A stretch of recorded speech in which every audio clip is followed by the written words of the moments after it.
आज की क्लास में हम आपको पढ़ाएंगे त्रिभुज के प्रकार। पिछली वाले हम आपको क्लास में बता चुके हैं कि त्रिभुज किसे कहते हैं, है ना। तो आज हम बताएंगे त्रिभुज के प्रकार, और त्रिभुज के प्रकारों के बारे में जो बताएंगे वो होता है हमारा त्रिभुज के प्रकार। हम बताएंगे आपको भुजाओं के आधार पर, यानी भुजाएं जब अलग अलग होती हैं तो त्रिभुज का क्या नाम होगा और उसको क्या बोलेंगे। भुजाओं के आधार पर त्रिभुज के प्रकार, ठीक है। तो ये कुल 3 प्रकार के होते हैं, कुल 3 प्रकार। त्रिभुज भुजाओं के आधार पर कितने प्रकार के होते हैं? 3 प्रकार के, कुल 3 प्रकार के होते हैं, ठीक है। ध्यान से समझना है इसको। नंबर 1 समबाहु। समबाहु त्रिभुज।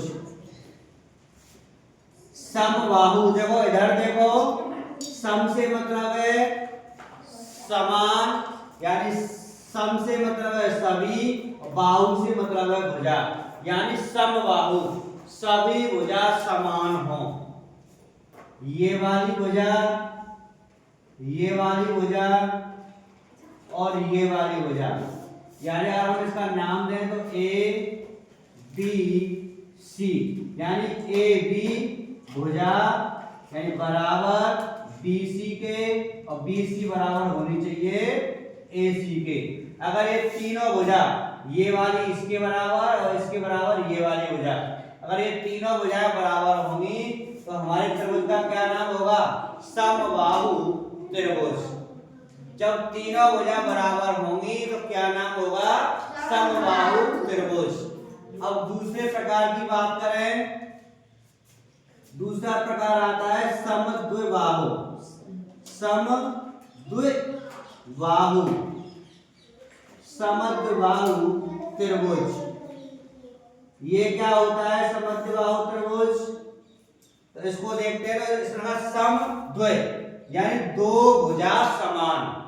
द्वय माने दो और सम माने समान और बाहु माने भुजा, यानी दो भुजा समान हो तो हम उसको क्या बोलेंगे?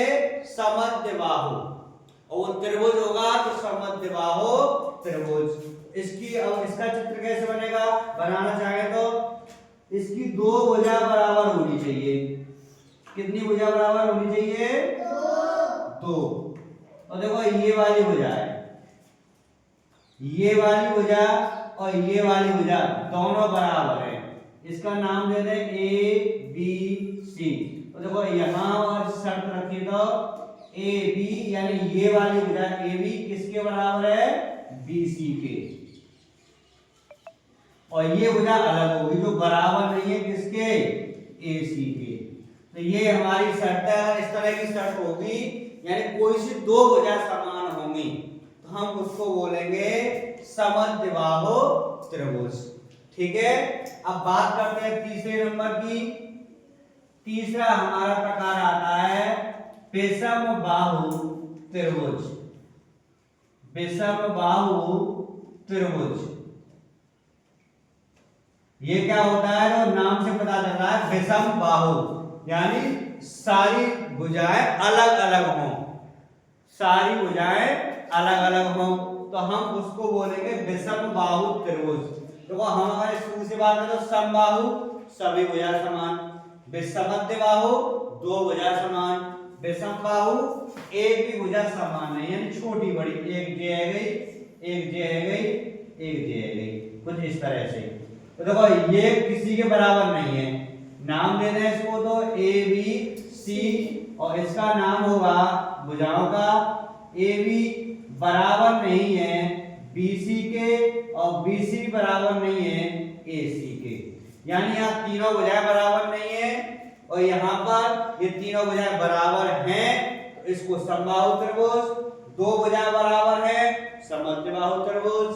तीन भुजा जो है वो तीनों बराबर नहीं है उसको बोलेंगे विषमबाहु त्रिभुज।